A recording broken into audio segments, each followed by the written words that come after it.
Shalom, j'espère que vous allez bien et que ce message vous trouve en bonne santé. Plus jamais je ne serai la même. J'ai entendu ta parole. Ma vie doit changer. Plus jamais je ne serai la même. J'ai entendu ta parole.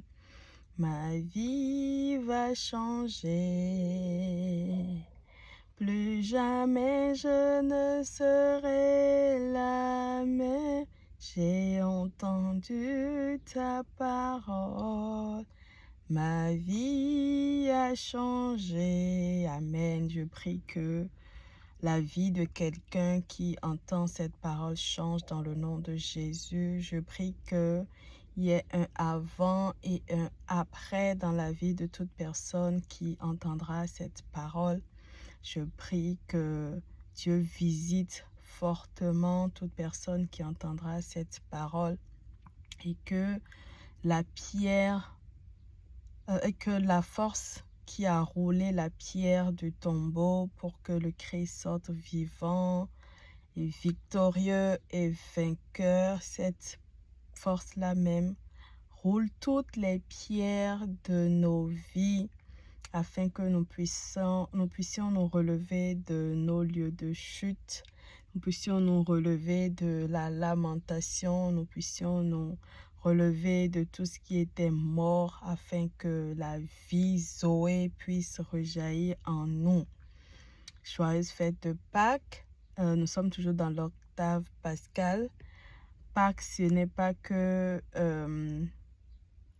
s'habiller, porter la tenue de Pâques pour aller à la messe et puis après aller chasser ou aller chercher les œufs de Pâques sur les nids de sucre, comme j'aime dire. Les œufs de Pâques sur les nids de sucre, ce n'est pas que ça, c'est aussi reconnaître la portée spirituelle de cette célébration. Nous avons pris un temps de jeûne pour nous préparer. Nous sommes montés à Jérusalem avec le Saint-Esprit dans les pas de notre Seigneur Jésus-Christ. Et puis, nous avons pris 40 jours dans le désert. On a suivi toutes ces étapes-là que le Christ a suivies. Et en fait, pour moi, ce n'est pas juste genre, le jour de fête, la célébration, et puis voilà. Si c'était juste ça, on aurait pu ne pas prendre 40 jours de jeûne, en fait. Mais si chaque année, on quand même se donne la peine de faire cet exercice-là, de vivre 40 jours de jeûne et ensuite célébrer Pâques, c'est qu'on devrait savoir qu'il y a un héritage qui est rattaché à ça, qu'il y a une valeur spirituelle qui est rattachée à ça. Il y a une incidence spirituelle qu'on devrait réclamer et avoir aussi quand on célèbre Pâques. Ne soyons pas comme l'enfant qui est resté à la maison, le fils aîné dans la parabole de l'enfant prodigue, qui est resté à la maison avec le papa, qui n'a jamais en fait demandé la part de son héritage, qui n'a jamais demandé à tuer le veau gras. Il n'a jamais rien demandé.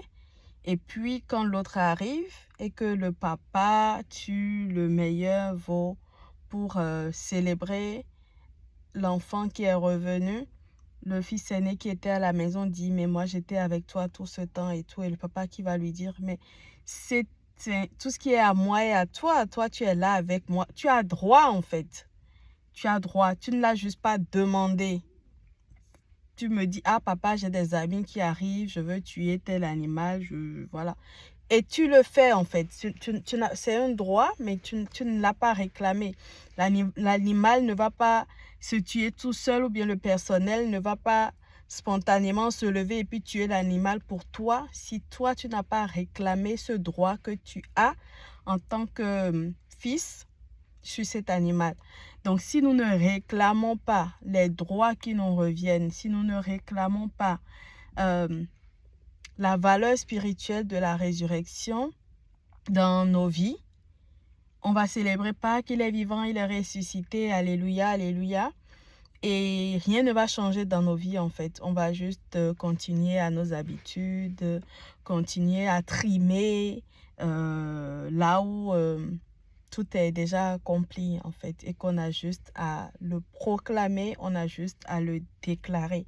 Alors à travers cette vidéo, je voudrais inviter quelqu'un qui ne l'a pas encore fait à réclamer toutes ces choses-là qu'elle espérait, toutes ces choses qu'elle attend, toutes ces choses qui lui appartiennent mais qu'elle n'a pas encore touché de doigt, toutes ces choses qui semblaient être pour lesquelles il semblait qu'il n'y avait plus espoir. Quand le Christ est mort, personne ne savait qu'il y avait encore une possibilité de résurrection à part le Père.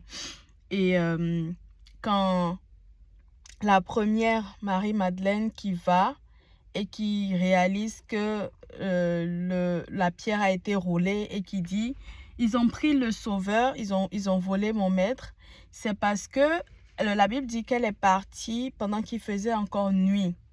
Dans son âme, il faisait encore nuit. C'est-à-dire que son âme n'avait pas encore vu le jour. Elle était encore dans la tristesse. Elle était encore dans l'amertume.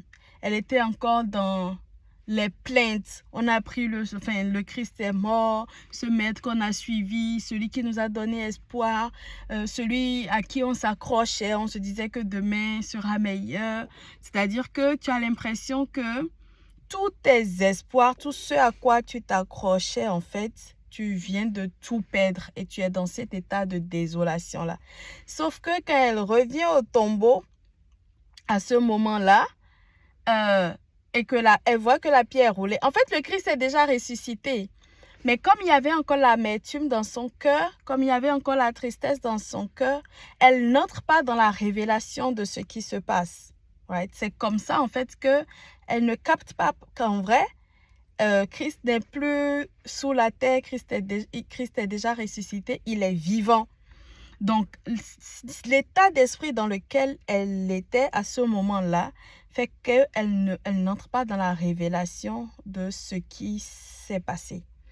Donc, vraiment, je voudrais inviter quelqu'un à sortir de la désolation, de la tristesse. On ne peut pas être en train de célébrer Pâques et encore être dans une attitude de perte d'espoir. C'est-à-dire qu'au matin de la résurrection, quand on dit joyeuse Pâques, qu'il est vivant, il faut qu'on puisse déclarer que tout ce qui était mort en nous est ressuscité avec le Christ. Tous ces endroits-là de nos corps, de nos âmes, toutes ces maladies, tous ces ossements qui étaient desséchés, toutes ces choses-là, en fait, qu'on n'espérait plus, il faut qu'on puisse au matin de Pâques proclamer que le Christ est ressuscité avec toutes ces choses-là pour nous, que c'est désormais un acquis pour nous, que c'est désormais notre plein droit d'en jouir, qu'on puisse vraiment visualiser ce qui était impossible comme désormais possible, qu'on puisse désormais visualiser ce qui était mort comme revenu à la vie, qu'on puisse, c'est-à-dire que tout ce qui était en attente dans la période avant Pâques, il faut qu'au matin de Pâques, on puisse entrer dans une dimension très prophétique, même si nos yeux de chair n'ont pas encore vu, qu'on puisse dire, parce que nous sommes en train de célébrer la résurrection de notre Seigneur Jésus-Christ,